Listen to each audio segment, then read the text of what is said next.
Hi, I'm Brian, and I'm a game show junkie. And welcome to another edition of Contestants Corner.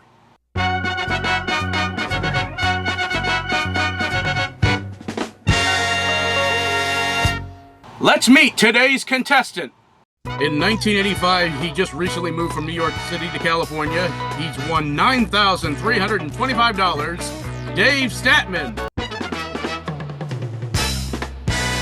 Greetings. How are you doing? I'm great, Dave. How about you? Never better. All right, sounds good. So this is a story about 40 years in the making now, I believe, right? It's pretty much coming up on the anniversary, actually, when we did our taping. That's right, yeah. So you were a sophomore in college and you came out to California. What brought you to California? So I was pretty kind of disappointed in my professors at NYU, and a lot of them didn't have real experience in like television. They just basically watched a lot of it, or they were cinema studies people. And I thought, you know what, me and my best friend Dirk, we could go out to LA and do that sort of Spielberg Lucas routine, find an empty office on the Universal lot and sort of like, go for our global domination. And I took a semester off and found a place. And, then Dirk changed his mind and he was like, you know what? I don't think I can do it. I'm going to go back to Northwestern. And I was like, suddenly like, I'm like, I spent all this money on an apartment and bought a car, all that sort of stuff. And so I was looking in the help wanted section of the LA Times, and they had an ad there that said unlimited winnings. And I thought that was appealing. Mm-hmm. And so I went off for it, and it was the Joker's Wild and Tic-Tac-Toe auditions. And they definitely like to have people from out of state, out of California. So I took the test, got selected, and a few weeks later was on the show with my best friend Seth in the audience. Mm-hmm. And anyway, we did 5 episodes in a day, and then the last episode was cut off for time. And then I came back a couple of weeks later and was introduced to my opponent, breeder of champion show dogs. And the first category that came up was canine questions. And I kind of lost my mojo. And if I'd won that 5th episode, I would have won a car. But that's right. You know what? It all worked out because I left my shoes at the studio and they offered me a job, and I started working for Barry and Enright as a contestant coordinator, and went on from there. Wow. Okay, so we're going to go through every bit of this journey a little bit at a time. You said you saw the ad in the paper. Did it say it was for the Joker's Wild? I don't remember. It's been so long. I think it just said, game show contestants wanted. Unlimited winnings was the headline. And, those were the 2 words that were pretty attractive to me at the time. I would think so, yeah, especially with a lot of shows that did have winnings limits.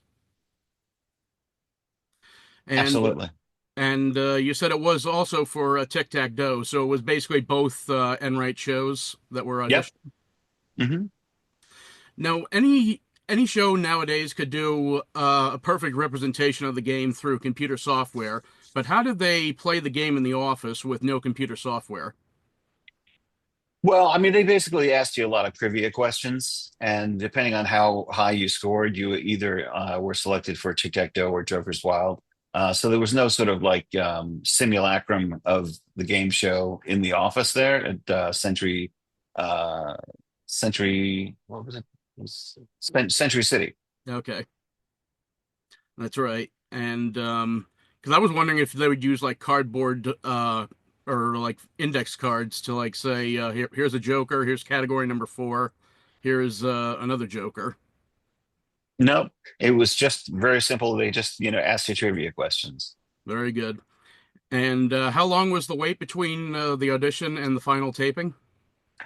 It was a couple of weeks between the audition and the taping. And then, it was a couple of months before the show actually went on the air.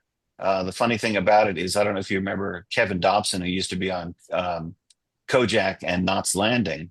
Was a friend of my father's, and I celebrated Thanksgiving with him, and we watched me on TV. Oh, wow. Yeah. That was a lot of fun. So what was the date of your taping? Do you remember the date? I think it was actually coming up right on close to now. I think it was about June of 85. Oh, wow. So you get to the green room, you got to sign all the necessary paperwork. Hmm. And you see the studio for the first time for rehearsals. What was the feeling going to the studio that first time? I was really excited about it. I mean, it was a real opportunity for me to, sort of sport some interesting outfits, depending on whether or not I, proceed. They were doing 5 different days worth of taping, and I think I had about that many outfits. Total, I mean, in terms of in my possession at all. Oh, wow. And so it was pretty much the entire spectrum or the entire slate of my wardrobes. I was pretty excited.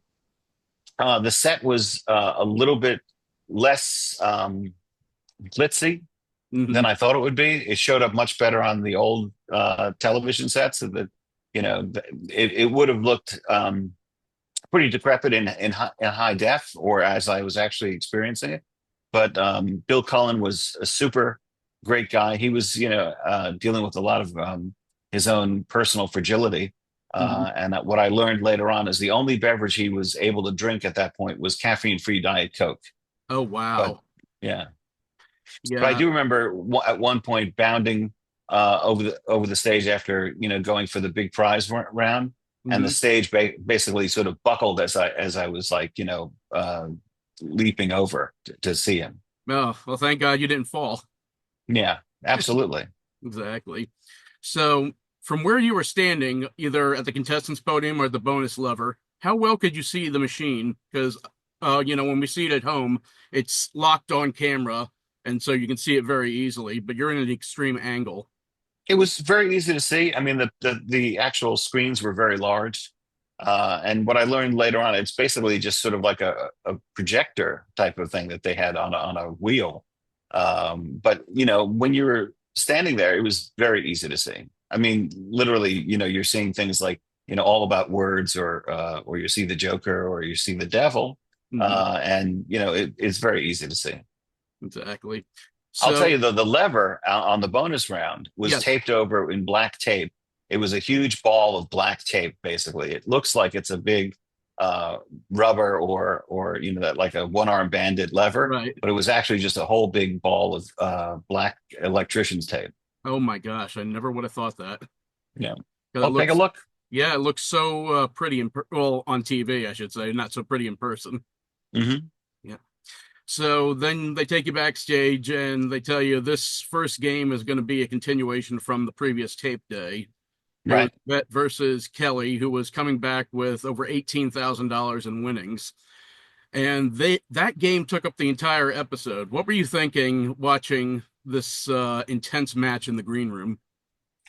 I was thinking that, I'd watched a lot of game shows when I was working as uh, they used to call it a door person. It's basically a page when I worked for CBS testing television shows. So when people would watch the shows, we'd be in the back room watching, game shows. So whether it was Wheel of Fortune or Jeopardy or things like that.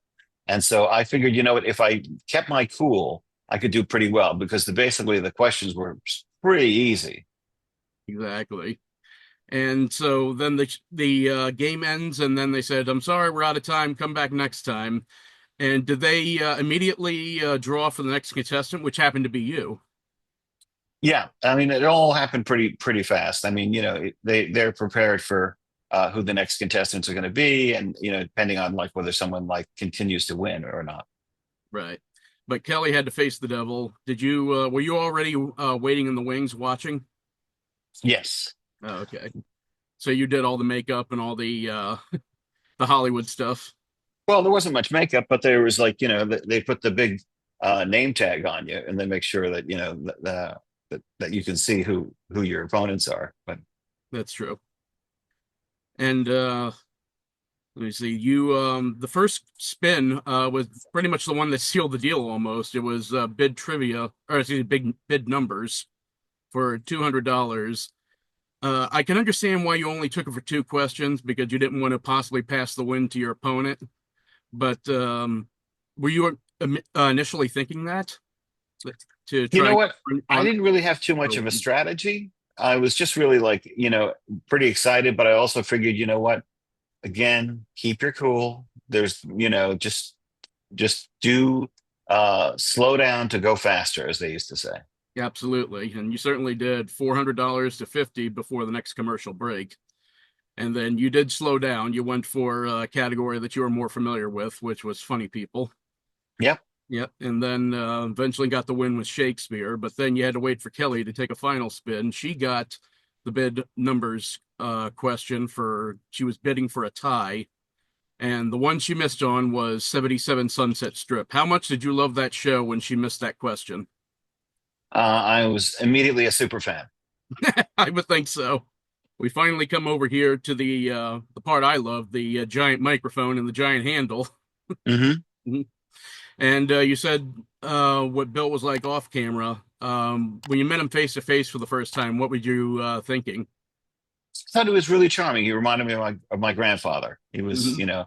he was very sweet, gentle, but he had, a little bit of balance issues because, basically he was dealing with some physical infirmities himself. But That's he was right. a Yeah, sweet gentleman, and he was pretty funny. And some of those bits that, like when he talks about being a stand-up comedian, stuff like that, these are things that were scripted for him, which hmm he did extemporaneously, and he was marvelous. He was just like he just, it seemed like it came off the top of his head versus anything scripted. So he was very fun to pal around with. absolutely. I do remember the winning the actual money when they counted it out. I immediately just folded it up and put it in my pocket, and they said, "No, no, no, no, hold on, that's a prop."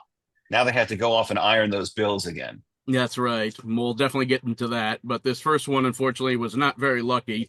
And even though the Joker machine was supposed to be random, and it is, do you think you might have pissed off the devil by calling for No, Jokers? no, I don't think so. I think it was just, it was youthful exuberance. I think so, but I think that just seemed very poetic, if so to speak, the way it happened. Absolutely. Absolutely. Yeah, I remember those days.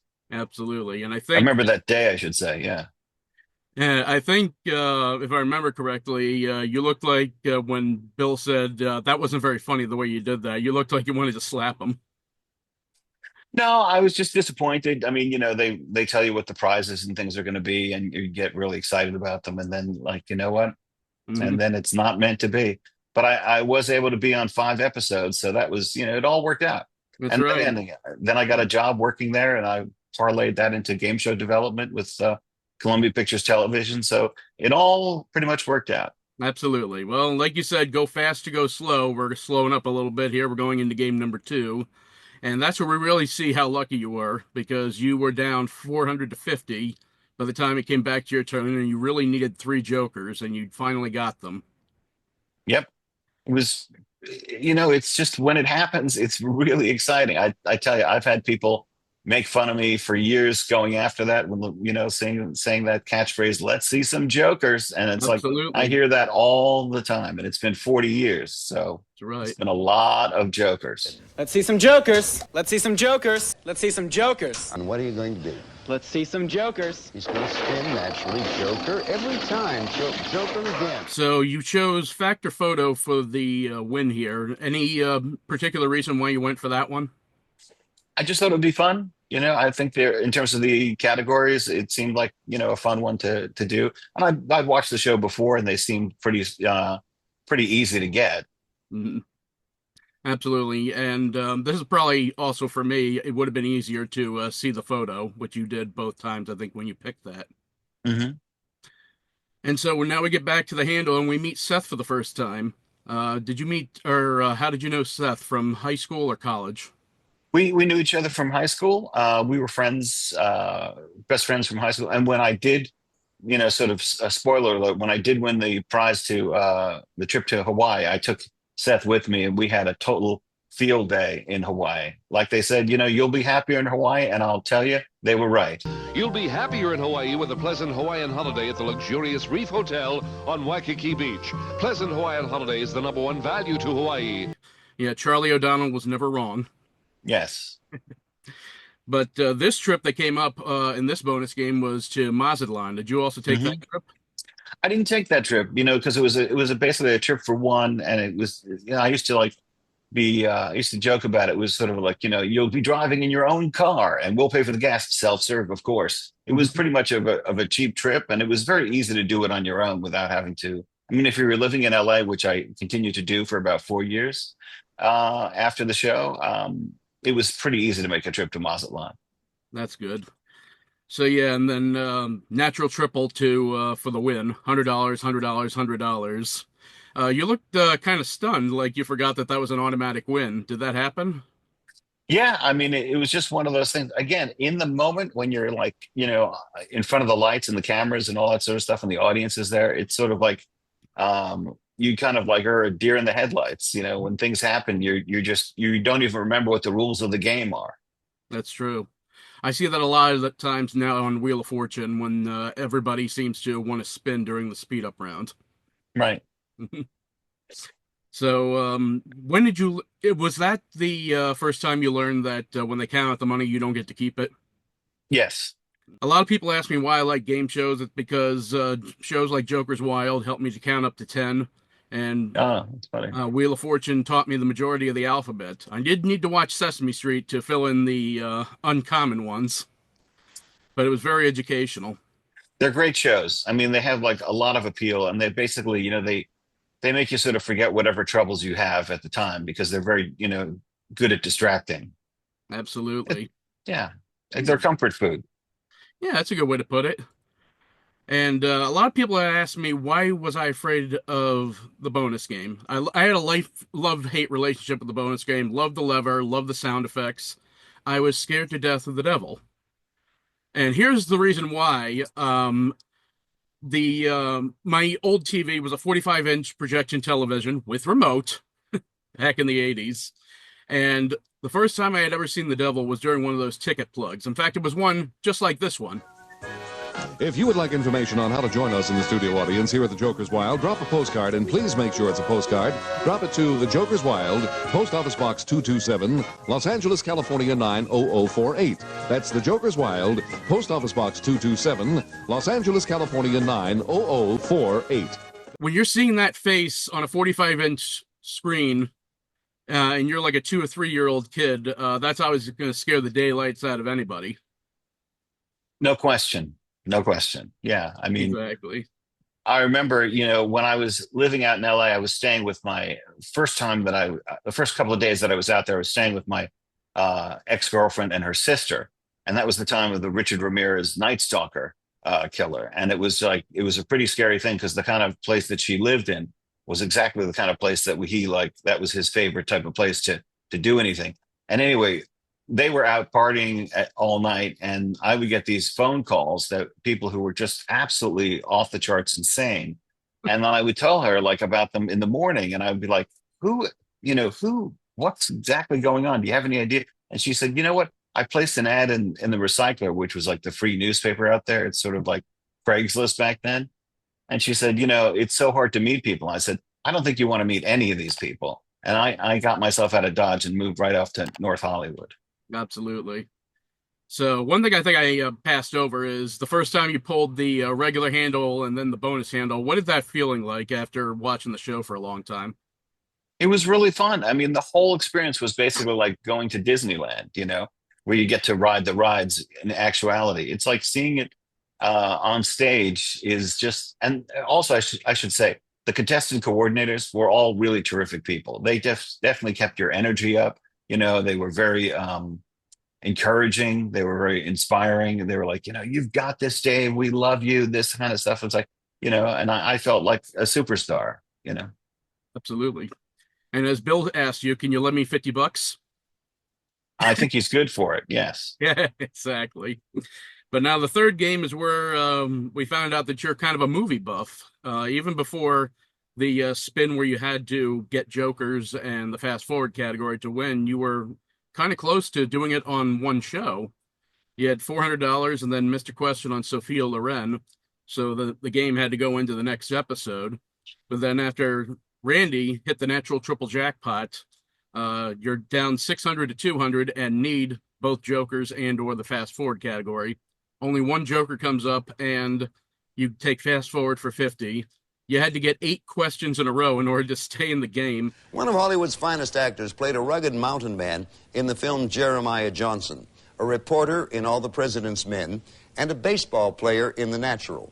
For $50, what's his last name? Redford. Correct. You have $250. Casablanca. Correct. Ghostbusters. You're right. My Fair Lady. Correct. Dr. Strangelove, or How I Learned to Stop Worrying and Love the what? Bomb. Correct. Brando. Correct. Fonda. Correct. Jane Fonda. This American actor accomplished the extraordinary feat of winning 4 Academy Award nominations in 4 years. His films include Serpico, Dog Day Afternoon, and The Godfather. For $50, and to tie the score, what's this actor's last name? Al Pacino. Correct. And now, we're tied at 600. At any time during that run, did you think of maybe pushing it one more question for the win instead of stopping at a tie? No, I think it's one of those things where you know the house always wins, so you just want to basically hedge your bets, and you just you got to know when to hold them, know when to fold them, right? Absolutely, yeah. And so then the last round of spins turns out to be the last round. Randy only gets $100, and you get What's My Name for $200. And what's going through your mind after having survived this marathon of a game? I'm just thinking, it's like, how much longer can this go? It's like, you're in a way, you're sort of like, put me out of my misery. But I remember just like, it's great because, again, the contestant coordinators are really like upbeat, and they're like, encouraging you. And, whenever they go to a commercial, they're just like, they're as incredible cheerleaders. So it was fun. And I just hoped it would keep going. And I was thinking, it's like, you know what? I've got this really terrible used car. It would be great to get like, a brand new car. And all I need to do is get 5 games. And, anyway, it was really close. Exactly. And we're getting up to that point. But first, we go to the 4th game, which used to be the only episode I had recorded on tape because of the bonus win, which we'll get to in a second. But that was also the best quip I ever think I heard from Bill Cullen. It was a question of song lyrics for $100. This 1984 hit song won an Academy Award for a superstar Stevie Wonder. What 3 words complete these lyrics? I just called to say how much I care. I do. I just called to say what? I love you. I love you too, Dave. That's what he said. It was really fun. He also did the thing with the nonagenarian where it was like, it was how old are you if you're a nonagenarian, right? And you're 90. And he said, I just have 2 things. So you're right. And also, happy birthday. Happy birthday. Mm-hmm. Really great quips. Did you know he was going to say that? No idea. Yeah. No idea. Yeah. It was actually, my mom was a student of Latin, and she taught me basically some of the, the bases of, a lot of language. Mm-hmm. So when it came up to be nonagenarian, I'm thinking in my head, it's like, what did she used to tell me about that? What is the, how do I break down the word? And as he was sort of talking, I figured it out. And then it was just like, got it. That's right. He was trying to help you by spelling it too, but it also gave you a little extra time to think about it. Mm-hmm. And that was the first time I had ever heard that word. So I had no idea 90 was. I didn't know it either, but I sort of broke it down. And that was what was really helpful. Exactly. But as a 3-year-old kid watching for the first time, this was the only question I ever got. Because it was about Charlie and the Chocolate Factory, and Willy Wonka was my favorite movie of all time, still is to this day. So I knew the answer. I didn't say it out loud, but I was like, oh yeah, I knew that. This candy man for $100, Dave, is Willy who? Wonka. Wonka is the right answer. Like you said, there was very easy questions. Yeah, I mean, it's funny because I didn't want to go on a show like Jeopardy where I figured like I did know a lot of the answers, but I just figured I'd freeze, and be like all nervous. And so it's like, if you're gonna like go on a show, you want to go on a show where you feel really confident, the answers, and you feel it's not going to be all that like challenging. Absolutely. In terms of just like, because you already have to deal with the nerves of just being on stage. Sure, absolutely. So then the last spin comes up, and this is where you taught me about strategy of the game, because you're up 400 to 300. You get a triple for a possible 200, but you said I'll take children's stories for 100, because then you didn't want to pass too much money along to your opponent. Exactly. And so also that final winning question about Peter Pan was when Bill Cullen taught me how to stretch out a winning moment and make it seem like the contestants are going to explode. For $100, total of $500. Your fourth consecutive win, $5,950. Name Peter Pan's fairy friend. Tinkerbell. You're still champion 4-0.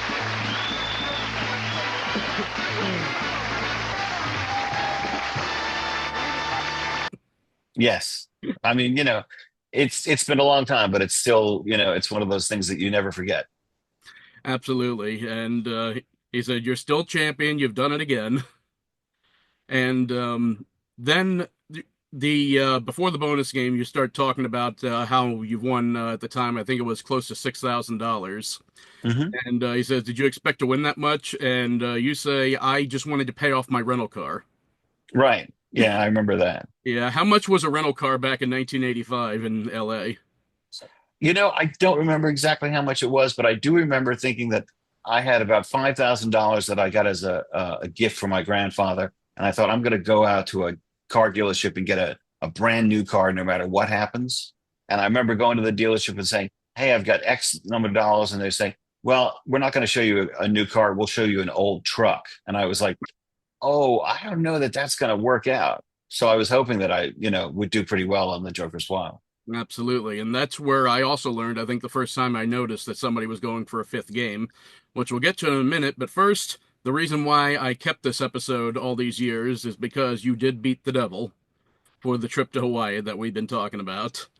And when you heard it was Hawaii, was there any idea that you were going to stop or you knew you were going to go all the way? I knew I have to go all the way. It just have to. I mean, Hawaii was so sort of tantalizing, and like they said, Dave, you'll be happier in Hawaii, and they were right. I had a lot of fun there. Absolutely. And so the win happens. He's counting out the money. And then as they go to break, he says, "We'll be right back." And Dave's going to get a chance to win his fifth game and go for the car. What's going through your mind? I'm so ready. I mean, I'm basically could feel those keys in my hot little hands. Yeah, absolutely. But now you meet Ed, who was, like you said, the dog show judge or training to become a dog show judge. And the first category that comes up is canine questions. And I'm like, this whole thing's rigged. I can't believe it. Exactly. And before the show ended, the game didn't even start on a good foot for you. You're down 250 to nothing. Time runs out, and then you leave the studio thinking, "Oh my God, work's really cut out for me. I got to do some good spinning." Hmm. And how long was it from one taping day to another? It's 2 weeks. 2 weeks. That's what I remember. Yeah. So Oh, 2 weeks of just like thinking, okay, I've got to salvage this. But I also kept thinking, it's like, are they going to ask me like some real, granular questions about dogs and whatever or something? And I forgot that really on the Joker's Wild, the kind of canine questions they'd ask would be like, who is Charlie Brown's dog? yeah. And that happened. You get the footing back. You get a triple on inventions for $200 on the board. Next spin comes to you. It seems like they're daring you to take K9 questions. It comes up as a triple. And Yes. you decide to go off the board for movies for 50. Right. And did that ever cross your mind through the years? Like, should I have gone for K9 questions? At the time, I didn't really, I thought the questions were going to be really specific. I thought there was going to be things that only he knew.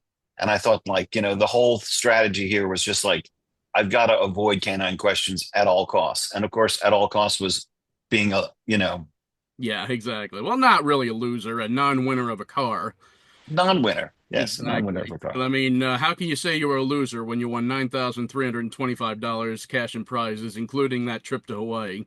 Well, it did take a long time to get that money. I'll tell you, it was 6 months after the show airs that you actually get your money. I don't know if you've heard that from other contestants, I have, but yes. so it was a long time.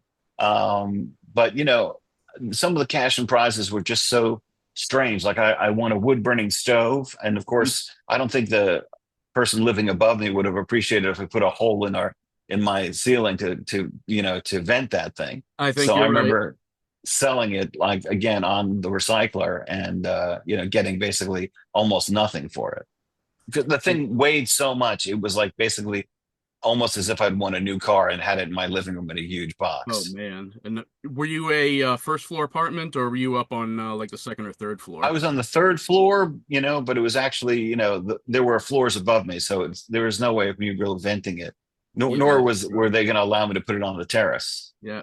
Because I can imagine the delivery people going up there and saying or seeing that the elevator's out of service, and they're thinking, "Oh, No, jeez, I got to haul this whole thing up 2 flights of stairs."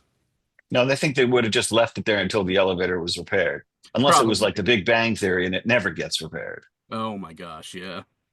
So, it all ends for you. You said it took 6 months to get the prizes. How many of the prizes did you actually hang on to?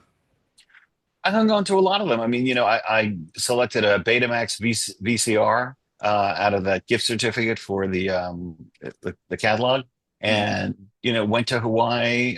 Certainly spent the cash many times over. Mm-hmm. I don't really remember a lot of the other prizes because they were just sort of like I think I declined some of them for the tax purposes because they were Yeah. just basically things that I would never need.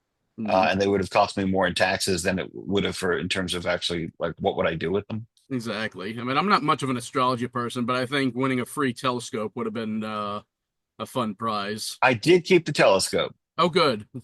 because I did live in North Hollywood and I had a very good view of the Hollywood Hills, Very good. Did you get a the chance other to side see? of it. The whole point of that package was to prepare you for the return of Haley's Comet.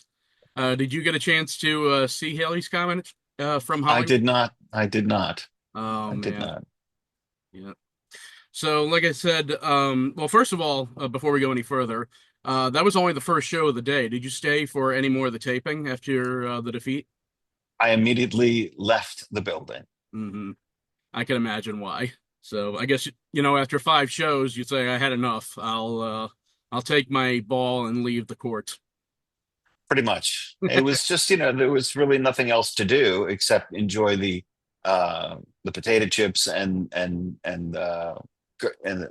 dip that they had in the green room. Yeah, that's one thing I forgot to ask. What was the lunch that they provided? I think it was a turkey sandwich, but again, it's been 40 years. I wouldn't testify to it. No, exactly. But then you say you left a pair of shoes there, and when you go back to retrieve them, they offer you a job at Berry and Enright. Yeah, they liked my enthusiasm and my energy, and I was looking for a job, and they were like, you know what, we're always hiring contestant coordinators, and you seem like you'd be a person who could really do that job. And I did. I started that job as a contestant coordinator, and I remember Dan Enright saying, you're the new man on the totem pole. I've got a new vanity license plate for my Excalibur, that really souped up supercar.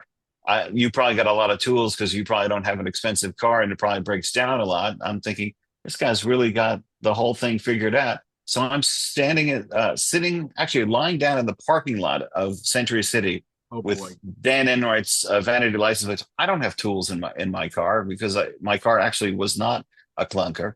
So I'm sitting there with a nickel, basically unscrewing these long Oh, screws for his license plate and thinking to myself, I went to film school for this. So I got an offer to work on a show which was basically like the Newlywed Game called Perfect Match, and they hired me as a run-through host. And I remember calling up and speaking to, I don't remember if it was Dan or someone right below him in the executive hierarchy, but I said, listen, you know what? I got an offer. They're going to pay me 50% more. I don't know if you guys are willing to match it, but I'm going to be leaving, next week. And they're like, you know what? If you leave, you'll never work in this town again. And I said, you know what? I never thought someone would actually say that, but it actually turned out not to be true. I kept working pretty steady for the next 4 years. absolutely. In fact, I was surprised before I heard this about your contestant coordinator that you wound up on the credits in a later episode of Joker and Tic Tac Doe. How long did that job last?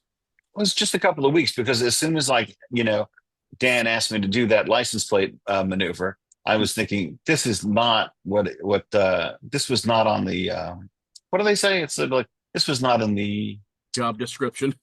This was not in the job description. Exactly. Exactly. So when the other offer came in, I was pretty happy to take it.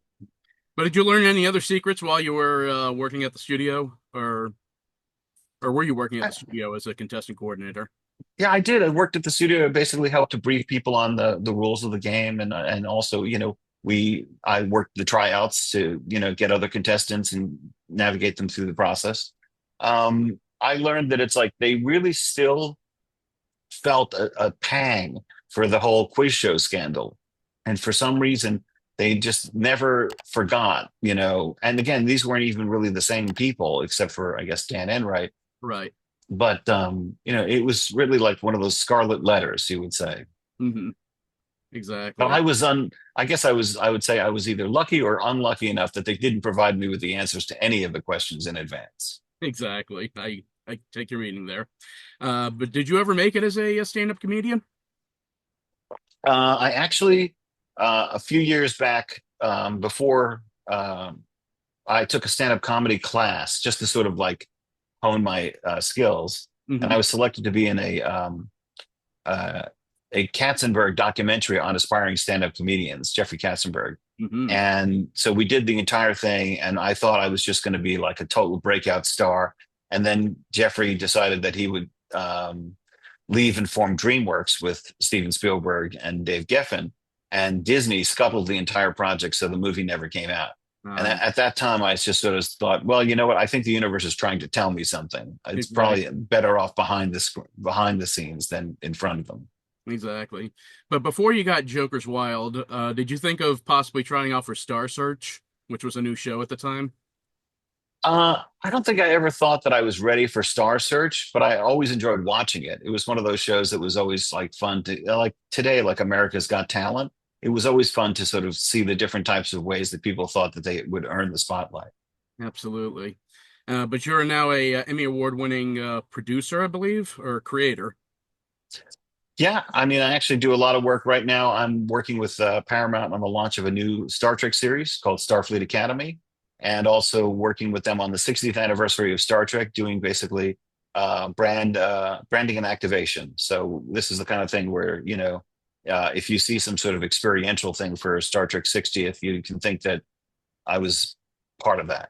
Exactly. And one thing I've always wanted to know, did you keep the name tag? I did not keep the name tag. Would you believe it that they actually thought they would find another Dave? Well, probably they could find another Dave, but they would probably just call him David, I thought. I thought that would let you keep the personalized Dave, but uh, Hard to believe, but they were actually very, cost sensitive over there at Barry and Enright. I believe it. So, you may or may not know this about me, but I actually was a contestant on a game show. I was on Wheel of Fortune in 2018, so I do know all about the tax paid out and all that. And I also got to take a trip. I got to take a trip to Italy. Oh, wow. Mhm. Where in Italy did you go? I won a trip to Siena. I took my fiance with me, and we just had a wonderful time. It was called Tuscan Women Cook, and we learned how to make a lot of recipes and possibly use some of them back in the States, which we haven't done yet, but we still have the recipe book that we can always look into every now and then. But it was really fun that I got to bring back 2 bottles of wine from Italy. I don't know if did they let you do that anymore? Well, back in 2019, they did when I took the trip, but nowadays, I don't know if they'll let you. Hmm. Well, congratulations anyway. Thank you. And I wrote about the experience and I put it down on paper. My There book, you go. my game show Cinderella Story is available on Amazon.com. Link will be below in the description. Once Awesome. again, David, thank you so much for being with us here on Contestant Corner. $9,325 and 40 years ago on the Joker's Wild, and you're still I should have killing it. invested it in an Apple. Well, I still think you're doing what you love doing, and I think that's more important than the money that it brings. And I'll tell you, my kids love having it as a story about their dad, Hmm. because you don't hear a lot of dads who have that backstory. That's true. How many kids do you have now? Two. 2. Very good. Well, thank you so much for this experience, and thank you so much for sharing your experience on the Joker's Wild. Sure. And we'll see you next time here on Contestant Corner, and look for the Game Show Junkie over at BLS Productions on YouTube. Bye-bye. I love you. I love you too, Dave.